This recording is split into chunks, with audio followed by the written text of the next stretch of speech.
So Black, but for everyone who's here, thank you so much for joining us. It's 11 on the dot. We're going to wait another minute or so. Anthony, we got you there? Yeah, I'm here. Okay. Audible, very good. We have everyone. We can now officially have a party. Yes. Yeah. It's a bit weird, the five of us, and then you know that there's 40 people already looking at this, but not being able to participate. Oh, well, they're here, and we'll get started here in just a second. We have 85 people registered, 40 people are here. Hopefully, we'll have more people roll in, but I want to be conscious of time. It's 11:01. This will be recorded and something that I just put out afterwards. But I want to thank you all for joining us here today for a very exciting, interesting chat on incident command, and particularly incident command training. We have myself and four of the brightest minds in the fire industry as it pertains to incident command and the fire service in general. And we're going to be diving into a specific case study. I'm going to butcher the name and prepping myself up of Leicestershire Fire Service. I'm even repping the shirt here today. Leicestershire, was I close? Close-ish? Leicestershire. Yeah, I'm the silly American. I can't speak correctly, not even speak English right. Different topic of discussion. But I'm so grateful to have all of you here. This is the Smart Firefighting virtual chat that we are now doing on at least twice a month basis. And today, case study on UK Incident Command Fire Service training. And also fortunate to have Chief Bobby Holland to give us a nice United States perspective on what is United States Incident Command perspective. And we hope this is something that you guys will find very valuable. There is a chat bar on your right, so please make sure to ask questions of our speakers, and we will make sure to ask them. And also, if your internet goes out for any reason or if it pauses, just go to your web browser up top and just press reconnect. So without further ado, I am your host here, Kevin Sofin of smartfirefighting.com. Fortunate and grateful to have all you here, and I will now pass this over next to my co-host and fellow brother from another mother, Martijn Boosman. Again, close. But that was not bad, Kevin. Kevin, thank you very much for introducing.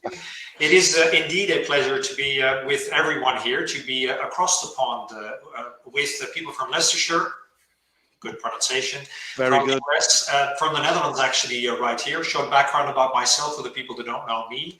I've got a background in developing, designing, and implementing simulation training since 20 years. I've had the opportunity to also work with the people from Leicestershire who will introduce themselves shortly. And Bobby, Chief, great to have you on board. Can I ask you actually the first question? Because I'm actually going to introduce a station manager and a watch manager, but what is that in the US? It'd be like a station captain or a battalion chief. Okay, so station manager, Anthony Wildgoose, can I start with you? Short introduction and then hand over the floor to you.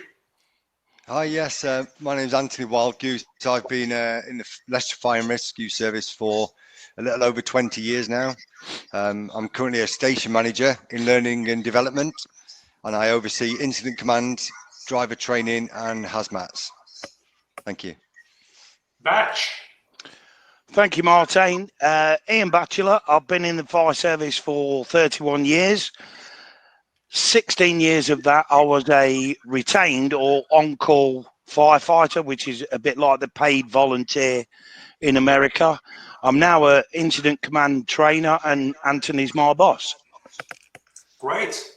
Well, then let's go into this incident command training across the pond with a specific emphasis on what Leicestershire actually did to go completely remote, to be able to support remote training.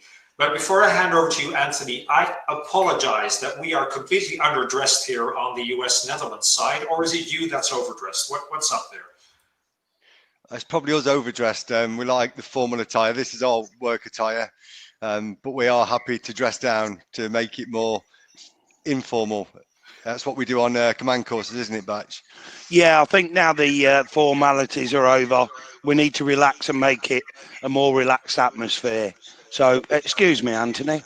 Yeah, so that's actually what you do doing a course, correct? You start formal and then you really dress down like this.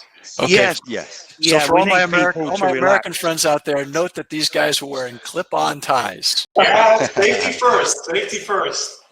All right, let's go into the official side. Anthony, hand over to you. Shall I hit the button? Yes, please. Okay, so where is Leicestershire? Leicestershire is in the centre of the UK. It's in a landlocked county in the East Midlands region. Hold on, sorry, I need That's to all get right, used no to worries. Thanks, Martijn. Okay, so in Leicestershire, we've got a population of approximately 1.2 million people. That includes 420,000 domestic premises and 45,000 business premises. And we have a total of 20 fire stations. Our staffing model is 700 people and 562 of those are operational. Last year we attended just over 8,500 incidents, but our fire control centre, our 999 centre, they received over 17,000 calls, and we carried out over 1,000 rescues, and that's from fire, water, or any other rescue that we needed to carry out for life-threatening situations. Now, Bobby, I asked when we were preparing the meeting, my first question was those 8,500 incidents. Am I correct that in the US that would be largely medical, whereas in the UK that's not? Yeah, well, depending on the part of the United States you're speaking about, the call volume EMS-wise is balanced out about 80-20 fire to EMS, but we do have many fire departments, especially in the East Coast, that do not respond to EMS. So the one interesting thing too, if you wouldn't mind, Anthony, your staffing. You have operational staff. What's an apparatus in your an engine or a truck? What's the normal staffing? So for a fire engine, we have a minimum of 4 people that ride on that fire engine, Bobby. It can be a maximum of 5. Okay. But yeah, our general crewing is 4 people on the fire engine for most fire calls. Great. We've got a nice video here about Leicestershire. Shall I give that a run? Perfect. Let's do it.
Thank you, Martijn.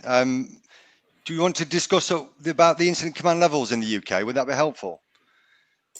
Okay, so just to give you some overview, incident command in the UK, well, for Leicestershire for a start, just to inform you, we have approximately 225 incident commanders, and that's at all the 4 levels, which I'm going to go through now. So we've got 4 levels of command. We've got level 1, which is the initial incident command. And then we've got level 2, which is our intermediate level. Level 3 is our advanced, and level 4 is our strategic level command. Within the UK, we have national operational guidance that we interpret and we implement accordingly. This is established underneath the National Fire Chiefs Council, who are a committee that are under our Chief Fire Officers Association. Ultimately, this is a framework that delivers policy and tactical guidance. This was born out of all the old guidance that we had historically, all the old paper version of documents we had. They've all been collated and dust blown off the shelves, all been collated, and they've been put into a online only framework that all the fire services in the UK can refer to and use. So it creates a standard throughout the country. It's that guidance we use in Leicestershire to develop a structured process for the acquisition, development, the maintenance of competence, and the revalidation of command. For all those purposes I've just talked through there, we use simulation. It's fully embedded within Leicestershire. So it allows us to provide realistic scenarios to test our incident commanders at whatever varying level of command they're at. So we use different simulation systems. So we've currently got XVR, we use Fire Studio, and we use QuadVision's eSign software. And we use a mixture of all of those simulation systems to provide training at different levels. Incident command qualifications within Leicestershire are critical qualifications, and they should be revalidated within 2 years. So from whenever your initial assessment is, reoccurring within 2 years, you must be reassessed to maintain your competence and show you've still got the skill sets. If commanders go out of date, the fire engine may not be able to respond to an emergency incident. So our revalidation process, ultimately we check on individuals' application of the incident command system in the UK. We check their decision making, and we ensure that they use a decision control process that's conducive to making good decisions. It's either successful or not on the outcome of those revalidations, but we also, in between the 2 years, we do development sessions and maintenance sessions to make sure we're keeping people's skill sets high for incident command.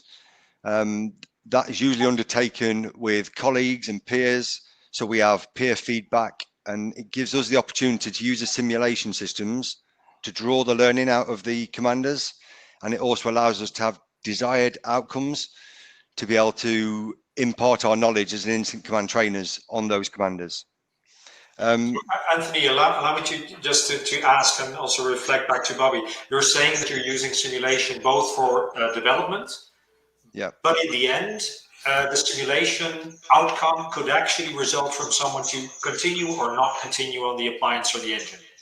Exactly that. So we get people that if they aren't successful at their assessment, then they will be removed from those duties of being an incident commander until they've undertaken a series of development sessions that we provide one-to-one, and then they will then be reassessed, and it's not until they're successful will they be allowed to ride back on the fire engine. But Bobby, can I ask you, just before we go into showing more of the simulation, just reflect compared to US developments? Well, we use the National Incident Management System, and we do have many organizations that do require a certain amount of simulations in order to be certified. So in that regards, it is similar to many independent programs run across the United States. We don't have a national model for that. The National Incident Command System run out of the Wildland Group does do a system of certification, but that requires actual field experience, requires a great deal of mentoring, supervision, checking. So it's a bit more involved than what we're talking about here. But when we're talking about a municipal model, this is an excellent model to take forward locally into areas that want to do credentialing. In the United States, we would call it credentialing. So basically what they're doing is they're certifying that their officer cadre is capable of handling different levels of events, and they've outlined 4 different levels. I assume their level 1 is a first arriving, pretty simple event. Level 2, it escalates to finally where you'd have a multiple agency, long term. You need strategic goals, and you need a full command staff, and very similar to how we type at 1, 2, and 3. They've typed at 1, 2, 3, and 4. So far we're tracking very parallel. But what I find intriguing, and I want to keep Anthony going here, is the actual program that Leicestershire has enculturated, and how that model could be adopted by any municipality across the United States or any county across the United States with relative ease. Anthony, back to you. No, thank you. Okay, so in terms of the command, so we've basically we use that simulation system. But what we can do, actually, I think it's probably a good chance to go to the video batch, and we can show them how instant command is used in the UK, in Leicestershire. Yeah, and some of the different ways that we utilise simulation.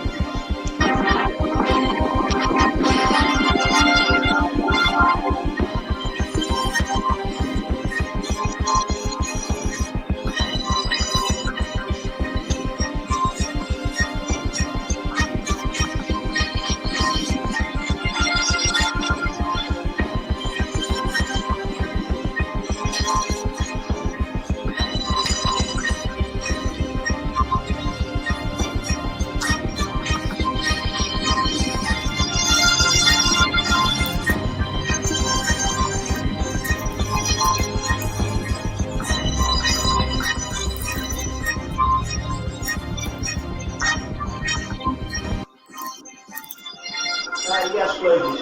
Yeah, okay. Yes, please. Yeah, okay.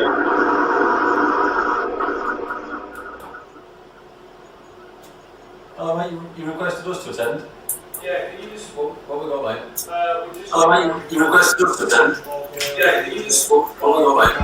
We just got Gary.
So, Batch, So, Bobby, you may I make a suggestion?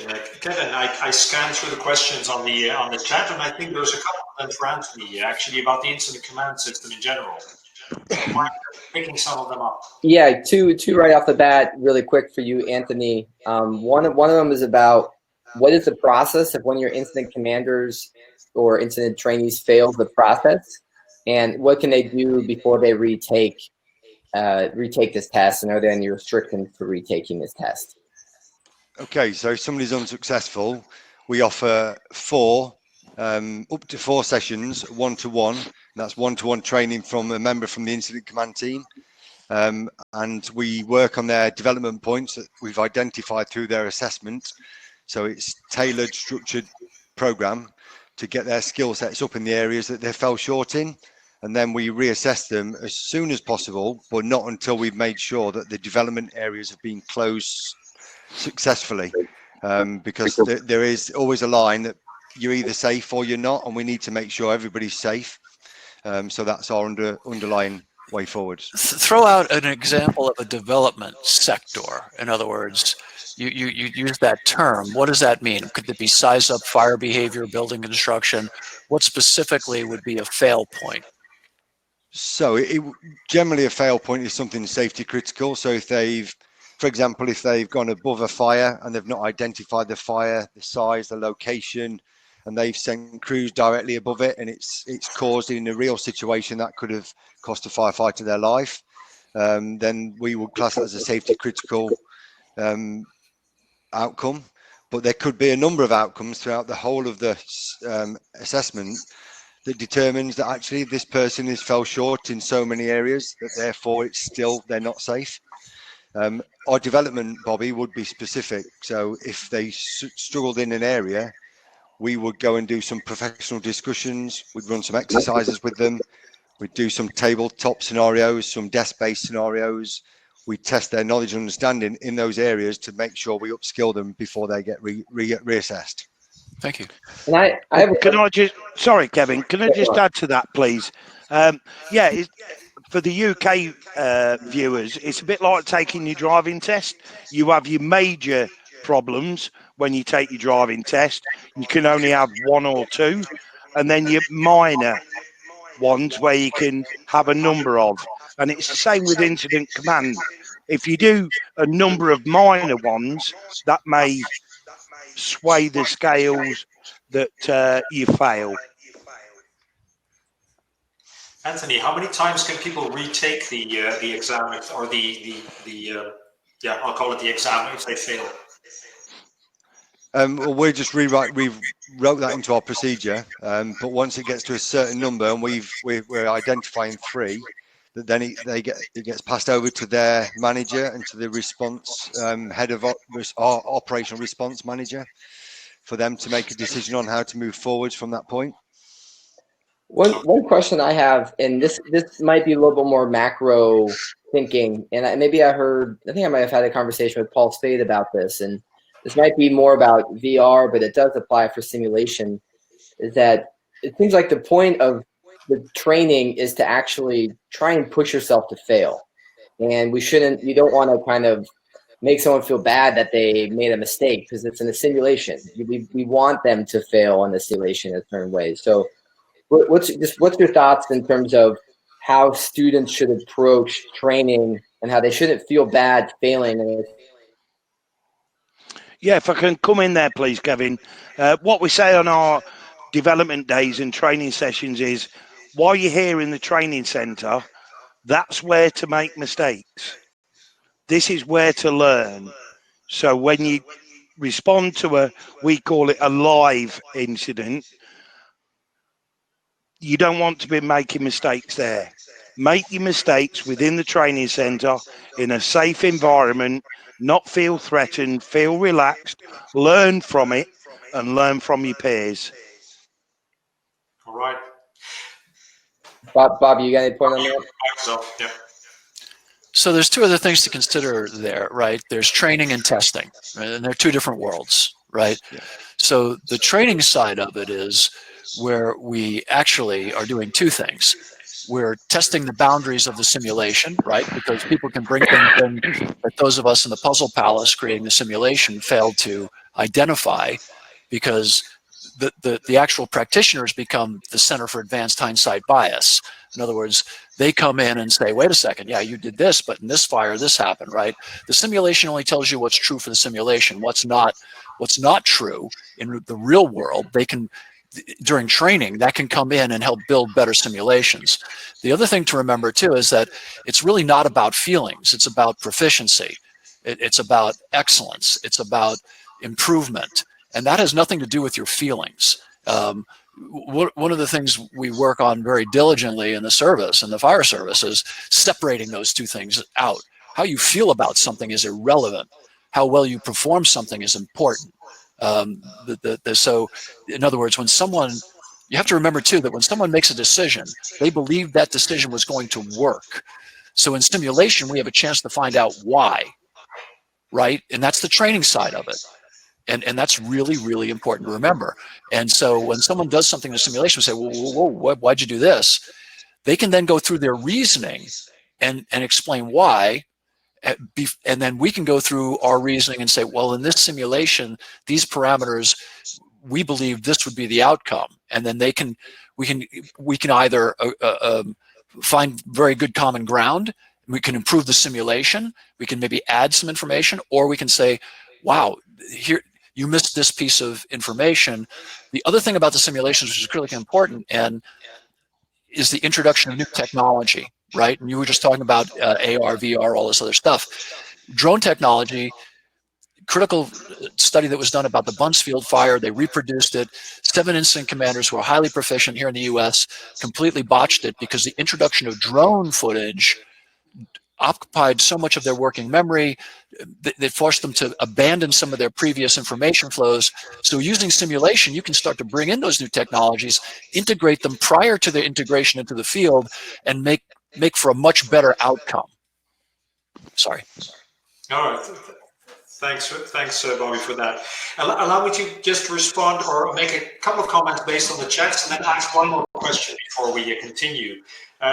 Thanks, Paul, Kevin. Like you were saying, just you can step out of the boundaries and you can just restart, or as Dr. Lamb says, you can create the thinking commander in the simulation exercise, because you can do things over and over again. Jonathan, one answer to you. Yes, your executive officer final in New Zealand is probably done in exactly the same way as you just saw from the Leicestershire team. Question from Bruce. Is there any difference in requirements for whole time versus retained? So it's the last question for now, and then we hand over to Batch. So no, there's no difference in requirements from whole time to retained. It's exactly the same standards throughout. So they have to maintain exactly the same. Great. Batch, the floor is yours. Incident command simulation. Tell us more. Thank you very much, Martijn. I'd like to introduce you to Leicestershire Fire and Rescue's Incident Command Simulation Suite. I think it'll only be fair to show you around the layout. As you saw from the video earlier, when we was running the incident command, scenarios, we've got 2 lecture rooms. We also have a number of pods or breakout rooms that we use during our training, simulations or assessments. The heart of the command center is the facilitator room. Everything within our command suite is controlled from within this room.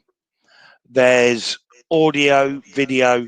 Every room has CCTV and 2-way audio. If we move, lovely, Martijn. So having a closer look at the facilitator room, position 1, that's where what we call our facilitator or role player sits. They can interact with the person who is the incident commander or taking part in the scenario via an internal intercom system. And if you look at image 5, you can see a candidate in either a lecture room or a pod, depending on what training we're doing on the day. We're very diverse in which rooms we can use, and they can communicate between one another. Position 2 is the XVR operator. They carry out any commands that the incident commander wants, any actions, vehicles moving, any equipment, anything like that. They can sort that out. Position 3, depending on the type of development or training or assessments we're doing within the command center, we'll either have assessors or observers in the facilitator room. They can watch screen 6, which is what the incident commander is looking at. And at the bottom of the arrow, there is a small screen, which is the candidate's avatar laptop using XVR, and that'll come to more fruition when we talk a bit later. Number 7 is all the CCTV we've got around the centre. As I say, every room has got CCTV, audio that feeds back to the facilitator room, and we can talk to the candidates in the room, and every room is recordable. Batch, allow me to just jump in for a second, because the question I immediately had, I know the answer, of course, but the rest doesn't. How many people are actually running your incident command simulation suite? There's normally 4 of us. There's the facilitator, stroke role player, the XVR facilitator, 1 assessor, and then we also have what we call a resource director, because XVR hasn't got any artificial intelligence. So we have to manually sort out resources of oncoming appliances, breathing apparatus duration, what tasks are being done, how long it's going to take. So there's 4 of us. But are they part-time or are they? The assessors are external. They're all independent to the command team. We wanted to keep the assessors separate. They're all operational staff that are working on current fire stations. Because we didn't want it to become the incident command world.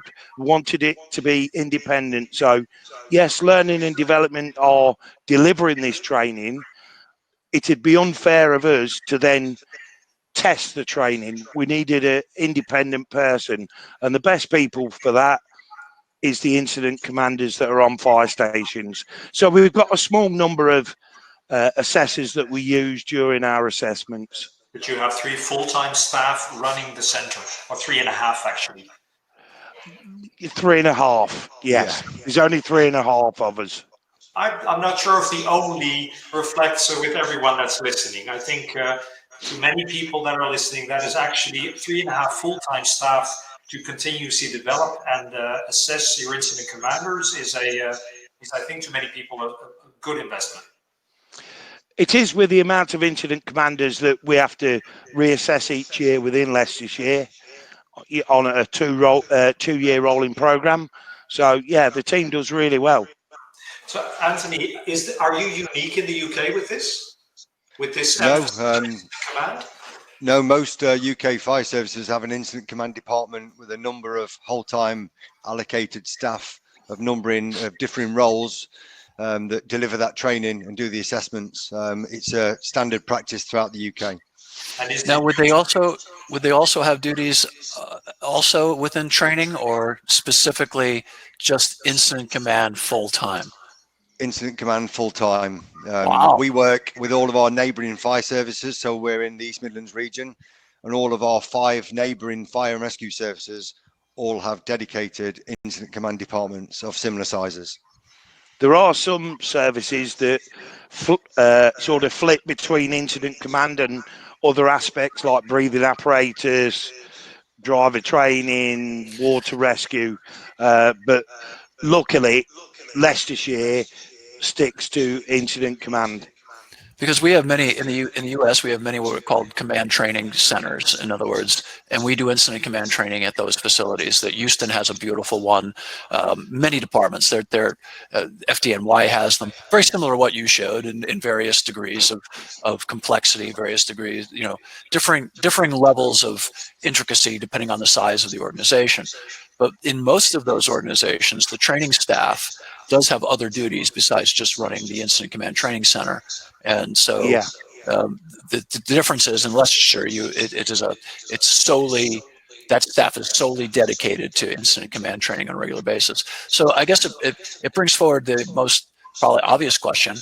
After you do an AAR, after action review of a fire, do you often go back in then and try to recreate that for training purposes? So in other words, say you have a good boomer in a mercantile and you have some interesting aspects, say maybe the occupancy to the right stored some kind of chemical and the occupancy to the left was doing, I don't know, Pilates classes or whatever.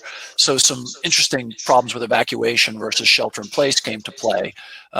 So would you try to recreate that then within these, within the Command Training Center, within your version of the Command Training Center for not only training purposes, but for, say, testing purposes? So yeah, we can do that, Bobby, absolutely. We have also talked about using the tool to complete debriefs. So after a big fire, that you could recreate the scene of that building and the scenario, and you could get the commanders in and you could have a command discussion surrounding that, so you could promote the outcomes from it, just for the visuals. But yes, we could replicate that. So would you capture then images from that actual scene then and use those? We could capture the images from the building, and we could use the programs to be able to upload the images. Whether we'd be able to capture the exact fire scene would be questionable. And I just have to interject because I love this, because throughout my career, I went to millions of after-action reviews. Not million, well, a lot. They felt like millions. Maybe it was gazillions. So, but I never felt like I was listening to the same fire I was at. Okay. You know, which is always fascinating to me. I mean, I know I was there, but you know, when I hear people talk about them in hindsight, they were either much bigger or much smaller. And then the other thing I think which is interesting is that with this technology, we can now start to further understand why people made the decisions they did at the time, right? Because oftentimes we come in after the fact, we know the ending, it didn't end well, and we think everything contributed, where that nothing could be further from the truth and reality. So oftentimes it's just an anomalous event, or oftentimes it's an unforeseen event, or oftentimes it's just a catastrophic event. And the predictability of it was about 0. But because after the fact it appears so obvious, everyone thinks, well, how come they couldn't see that? Well, here's your answer, sports fans. So we refer to that if we're ever looking, or you hear a commander's made a decision, Bobby, that with the information available at that time, was that decision appropriate? And it's really hard, like you say, to go backwards. But with a group of peers, if you can put yourself with the information available, was it a suitable and justifiable decision? And if it was, we can't judge them on it. We have to go forwards. I use that argument repeatedly about my fourth wife. I just... Let me jump in quickly before we continue about because that's what we're here for, also the remote training. Allow me to make one remark responding to a couple of the questions on the list. We're not going to go into detail about the products that are being used. This is a generic overview of the use of simulation software for education and assessment. Responding to Peter for a second, this is really the use of simulation for education, training, and assessment. It is not the use of live feeds or recordings from live incidents and put them back into the scene. There are a lot of technical developments, but I challenge Kevin to organize a new webinar on that technological advancement. The current simulator that Leicester uses is very good at taking still pictures of buildings and quickly recreate the building at hand and then reenact the situation. Question number 1, very interesting. Do you use a marking system to come to the conclusion that a candidate has passed, or do the facilitators take that decision?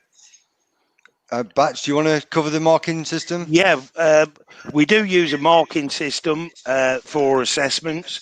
Regionally, over the last 2-3 years, we've been working on a standardization of the marking system, and it's all geared around the decision control process. Everything really that any incident commander makes at whatever level is all geared around the incident decision control process. And then allow me to add to that Leicester has a very clear distinction between the facilitators that run the program and facilitate the learning and the assessment process, and the assessors. And the assessors use the marking program and come to the conclusion fail or pass.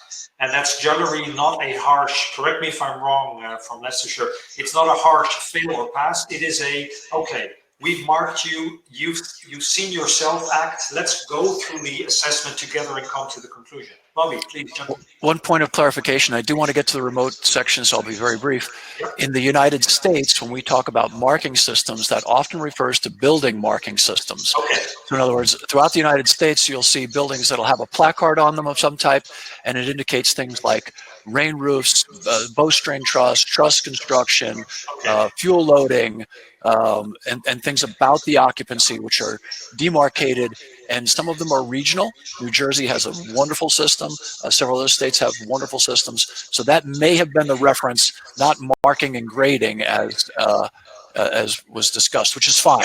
I'd have to figure out where Andy comes from, but I think he was referring to the human marking, luckily, the criteria that we, the criteria, yeah, for the criteria. That's a good point. Yeah. Let's continue because we are looking at time. It would be helpful if you guys would speak English. That would just. with a Z or with an S? No. So Anthony, what happened? Yes.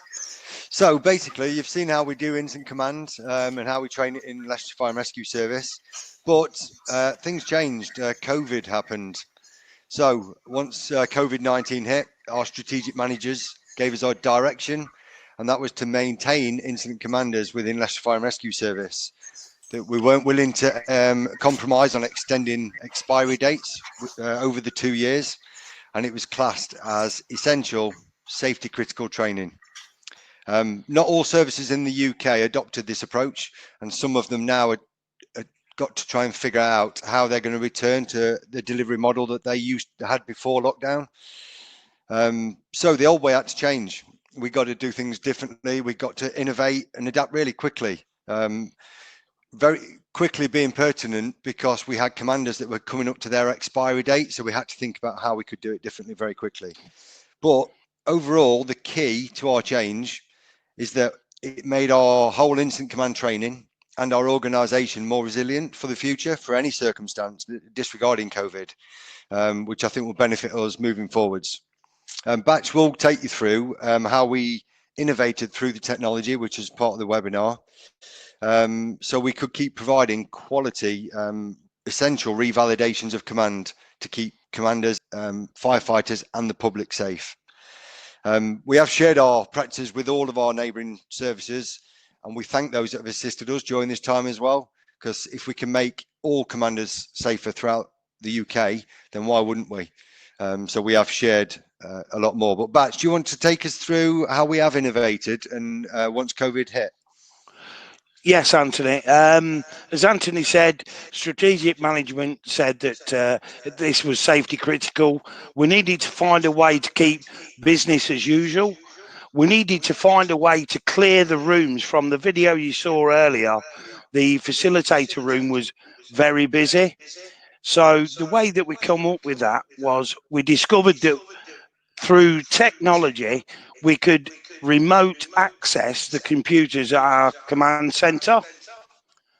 And that gave us the ability to not only build scenarios, but also facilitate. So that meant that we could keep key workers at home. So on the left, you'll see Adam working from home. The computers he's using, he's remote accessed the computers in our training centre. So we can social distance, keep people in separate rooms. The top right-hand picture is of the incident commander in, again, either one of the lecture rooms or one of the pods. John in the facilitator room is doing the role playing.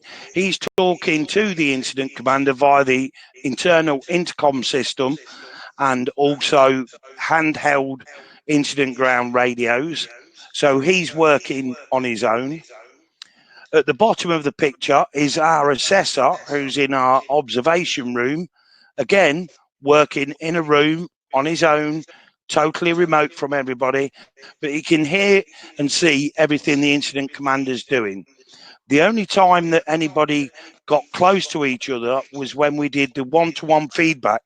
And just going back to Bobby's point earlier about reasoning, that's where we discuss the reasoning of the decisions that the incident commander has made to find out whether it's a pass or fail assessment. It's interesting to see, Batch, that we had a slight difference between the Netherlands and the UK with regards to the rules on social distancing.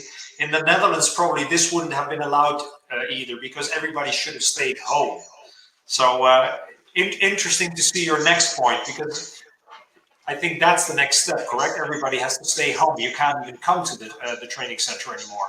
Well, just to interject. That's correct. Unless there's butterfly motifs at the office, I think he's in his daughter's bedroom. Yeah, but still the others are in the training center. So here's the $64,000 question. So it appears in that picture that the incident commander has traveled to the command training center. Is that correct? That's correct. So wouldn't the next iteration of this, at least for training purposes, perhaps not testing, but at least for training purposes, would be to have the incident commander remain at their duty station and available and ready for duty. Could I just halt you there, please, Bobby? I think I'll be covering that very, very shortly. As we say in Leicestershire, it's put together, not thrown together. You'll like it.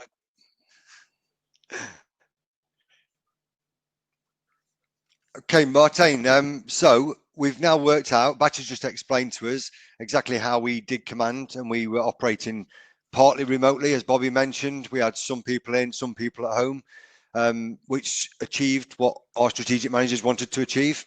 But initially, our development courses, our initial command courses were initially halted. They weren't seen as safety critical. It was just maintaining the commanders we'd already got, who'd already got a qualification. But I thought, can we do more? You know, I'd already got the diary, the planning for the year for our command training sessions booked out. I got the development sessions booked in for all the commanders. So was there a way that we could work smarter using this technology moving forwards, that we could still deliver what we promised to deliver at the start of the year? So by looking at how that could be done, we then started to innovate more using the technology, didn't we, Batch? So do you want to come on and tell us a little bit more? Yeah. This next short video that we're going to show, the Learning and Development Management team purchased Zoom, the video conferencing. We'd never heard of it. We'd never seen it. We'd never used it. So over a few days, we basically played with it, see if we could break it. How would it work for the Learning and Development Incident Command team? So we trialed a few different bits and pieces. We found that it could do screen sharing. There was breakout rooms. So we had a bit of a brainstorming day, and this short video finds the solution to one of our problems of the incident commander being able to move around a simulated incident rather than asking to be moved around. I'll warn you now, please excuse my over-excitement when we found the result. It says download or something. Oh, you fighter. You're what? I'm only moving the incident commander. You mean you've done it yourself, so you could give me that facility badge to move around myself? I don't know. I'm excited. The excitement in his voice. Yeah, I'm just using the arrow keys on my laptop. Well, if I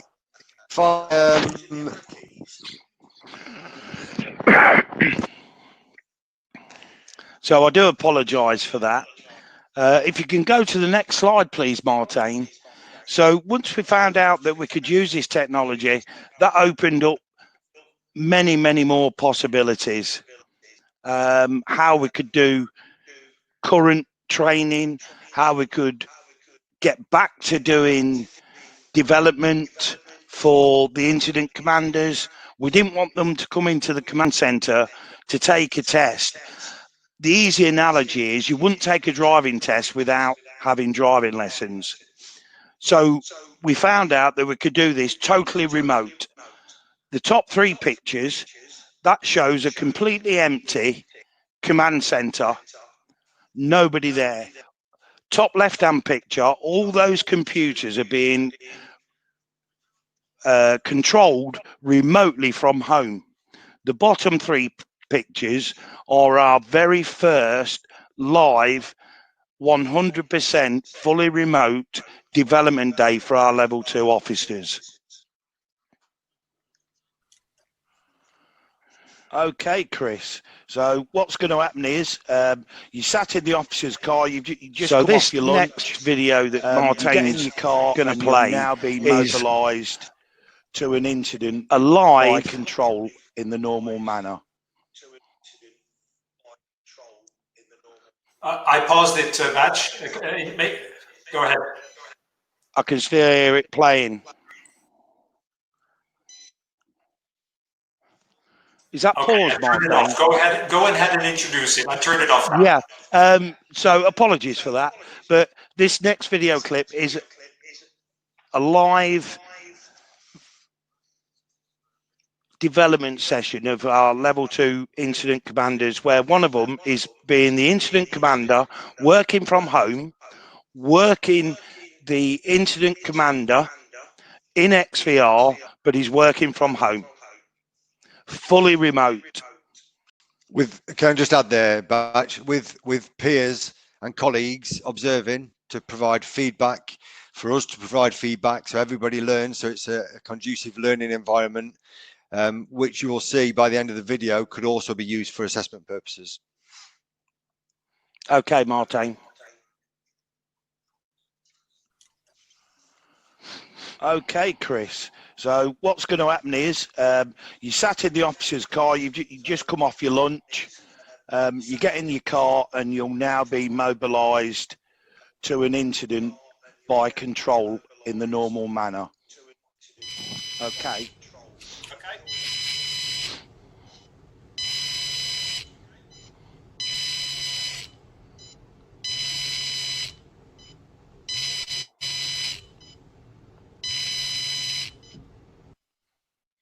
Oh, right. Okay, so now now you can get that remote control sorted, then Chris will be able to navigate himself round. Yeah. So Click on the screen, Chris. Yeah. Left click and then move your arrow keys. Okay, yeah, that's working now. Yeah, so turn to your left. Keep going to your left. This is good. And there's your incident.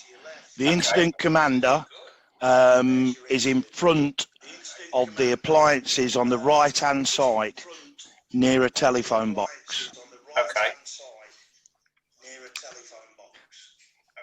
yes, that incident command, do what you normally do, command support, whatever that you do as you normally get to an incident. The incident is now yours.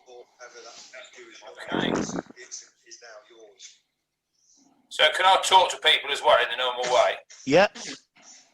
Yeah. Hello, boss.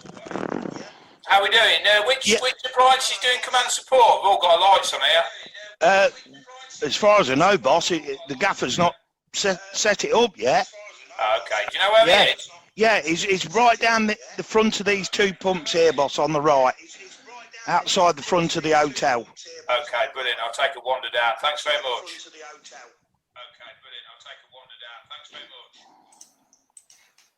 So in view of time, I'm going to cut it short for a second here, Batch. Yep. Go on. You're up next again. That makes total sense to what you're doing there for us, because then with a larger metropolitan or county fire service, to enable people to stay on duty and participate in the training is fantastic. The other thing I would point out for our American friends, that telephone box that they were talking to, in the olden days, people would have those on the street corner and the phone would be connected by a cord to a device. Of course, in the modern world, those don't exist anymore, and that I'm just teasing you. We still have them. We still have them. God bless you. It's a great place to change your clothes if you're Superman. Yeah. But one of the advantages of the way of remote working was that we didn't have to move equipment around our county from place to place. So that cut down on travelling, cut down on fuel costs. This was a great revelation going forward for training our retained and on-call staff.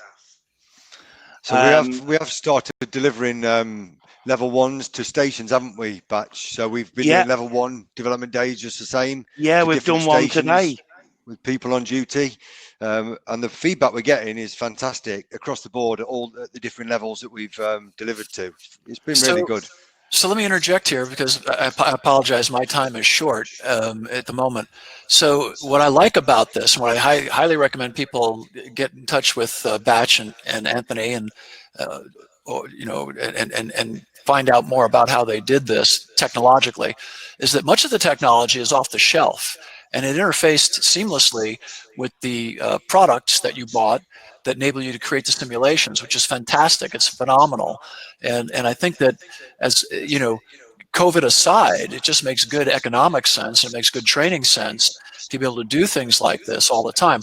The other thing that I found interesting, and to take it to the point that we spoke about a moment earlier with Kevin, something to think about into the future is ways to connect up these cameras that we have now on all our apparatus and sometimes on our people, body cams, that with this command staff that you have in Leicestershire just standing by, these highly trained assessors, they could be a great assistant on-scene incident commander in real time if you could feed that back. And I think that's the next piece of this puzzle that we're all moving towards very aggressively.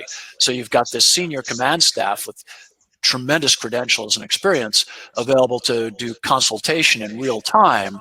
Now that you've discovered that you can do training in real time with people remotely using off-the-shelf stuff, I'm sure that the next piece of it that Kevin should be putting together, not to lay more on Kevin, but I don't like him very much, so I'll just keep doing it. I'm just kidding. But that would be fascinating to see how that would work out, right? In other words, now you would have a command support staff to help with that decision-making process, because as we know from reams of study, whether it's Antonio Damasio or Ensley or anybody else, that David Woods, on how the cognitive process works, the more hands you can put on the knife, the better decision you can make. But you have to filter that, right? You can't have 16 people talking to the incident commander, but you can have someone feeding the incident commander, say, hey, the command staff said you might want to consider this, or you might want to consider that. And so lovely work, and absolutely a fantastic use of existing technology combined with, and we've got Zoom and we've got Teams and we've got all this other technology out there that we can now basically integrate for free in real time to do training to our people, whether they're at home, whether they're on call, paid, volunteer, confined to quarters for whatever reason. I think it's a wonderful, wonderful use of technology. I applaud the Leicestershire thing. And thank you, Kevin, for allowing me to be on this. And I had I had a wonderful time. Anthony, Ian, it was wonderful to be with you all. But I really think that it opens our minds to the vast amount of possibilities going forward, right? So one of the things we do with the older firefighters is we send them, like me, they've sent me to the home. There's going to be a guy to come in for a moment and change my bib and give me my pureed lunch. But we can now take that institutional knowledge and have these people help us contribute in real time to the decision-making process, which is fraught with difficulties, right? And all of our slideshows and all of our PowerPoints in our heads are limited by our actual experience. But if you just took this tiny group we have here and put our accumulated experience together, it's amazing. And so I'll leave you with that thought. And thank you to the Darley Corporation for allowing me to participate. I had a wonderful time. To my friends in the Netherlands, I've never seen your country. I'd love to someday. I've been to the UK, and your country is absolutely beautiful. And I do appreciate the fact that we occasionally have to either kick your ass or rescue you. I'm just kidding. It's a joke. It's a joke. You're the finest people on the face of the planet. You're really just absolutely wonderful. And I think the other thing that this brief conversation had is it demonstrates that really the differences, other than a few terminology issues, between our systems are very minute. Some of our appliances and tools are configured differently, and that's about it.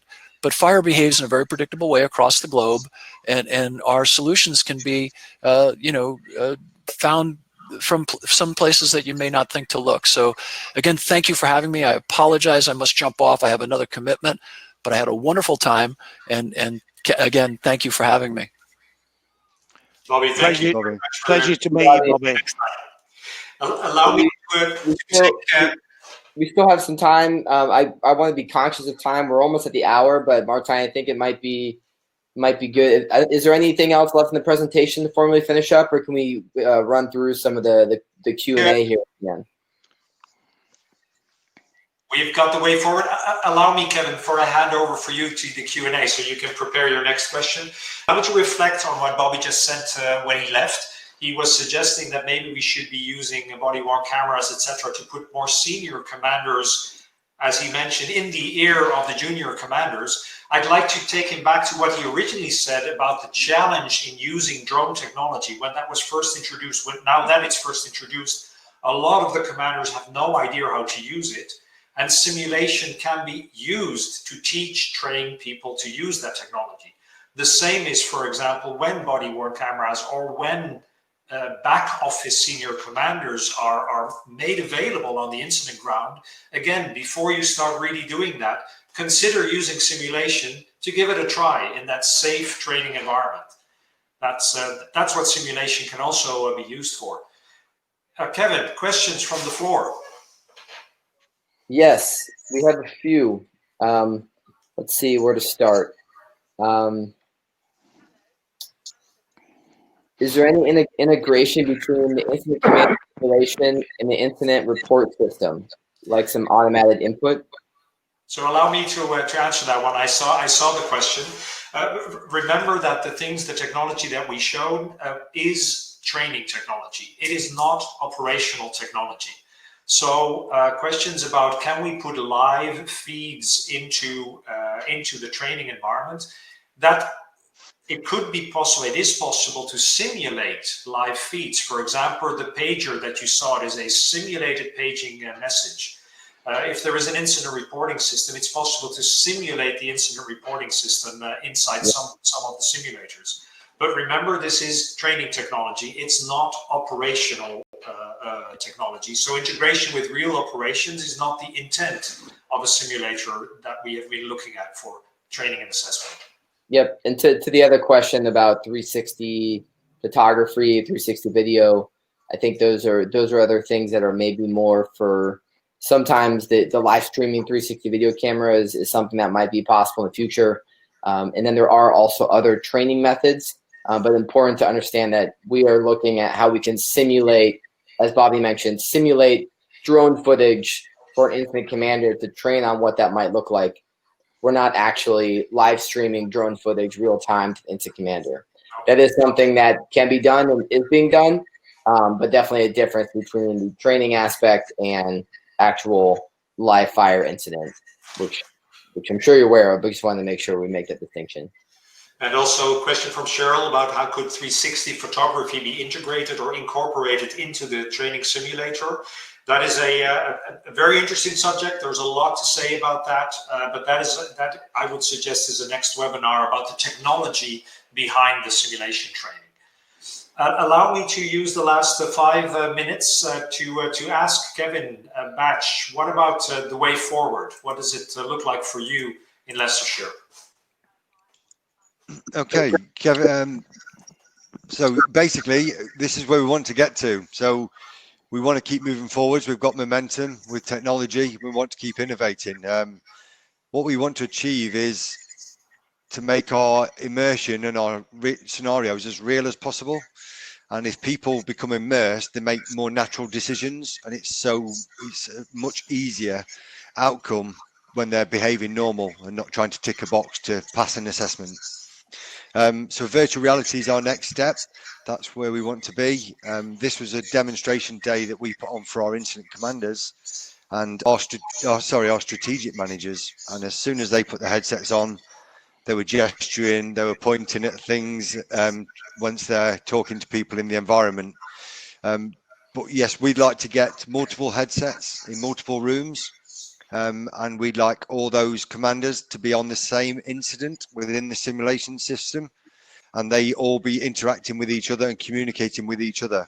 So we're looking at the possibilities. We've not got all the answers, so if anybody does know the answers in terms of what we need or how to do it, then that would be really good.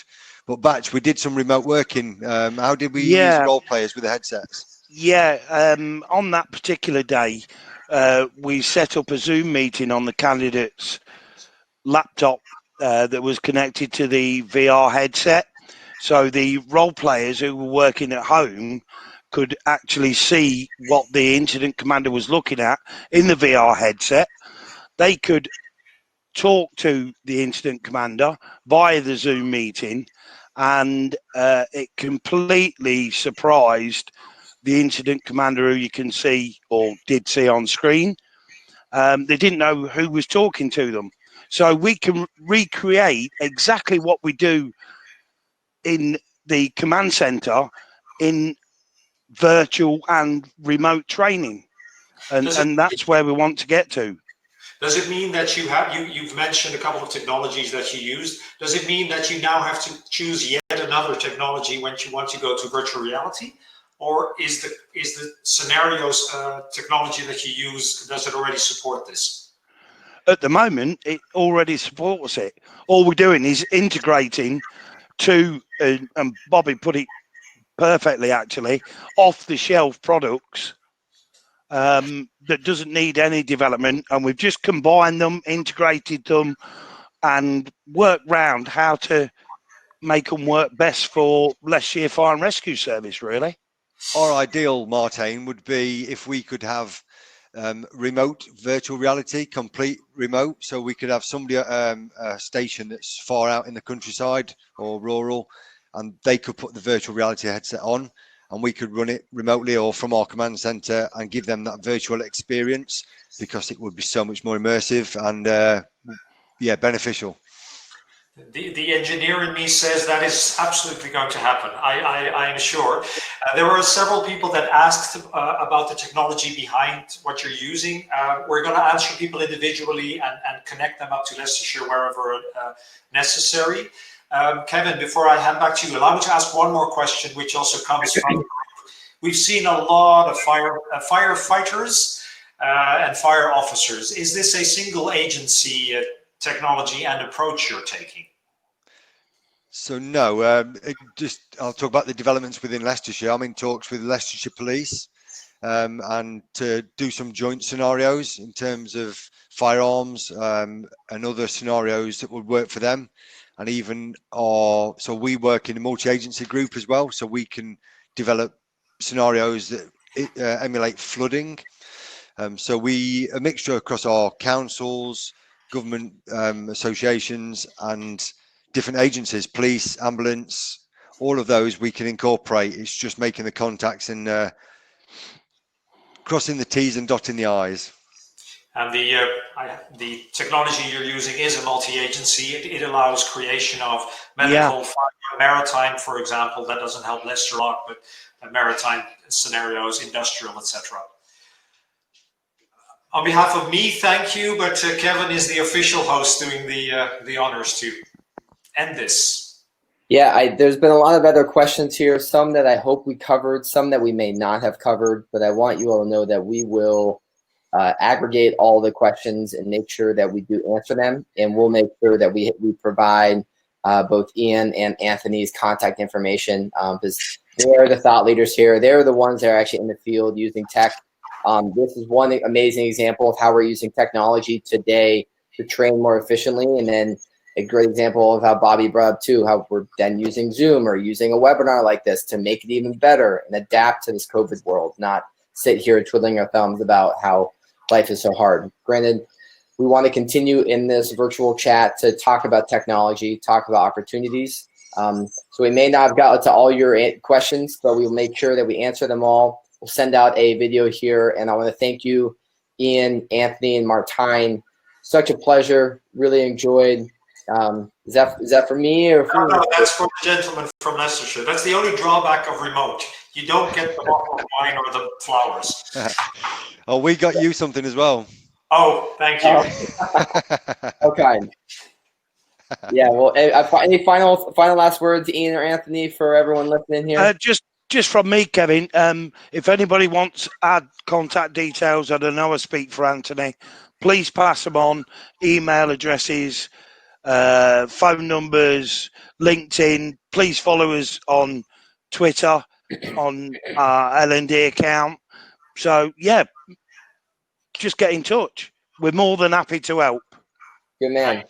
No, thank you very much, both. It's been a great opportunity. It's been nice to discuss some work that we're doing. We've worked really hard over the last year to move forwards with all of our incident command. So yeah, it's positive for Leicestershire and a real good outlook. So thank you very much. Awesome. Well, thank you all again. I'll continue to be repping my shirt, Leicestershire. Oh, no, he's got it right. You got it right. Yes. Leicestershire. I'll never get it right. But thank you all again for listening. Continue to check out smartfirefighting.com, and we look forward to having you guys again soon. Take care. Take care. Bye. Keep safe. Thank you.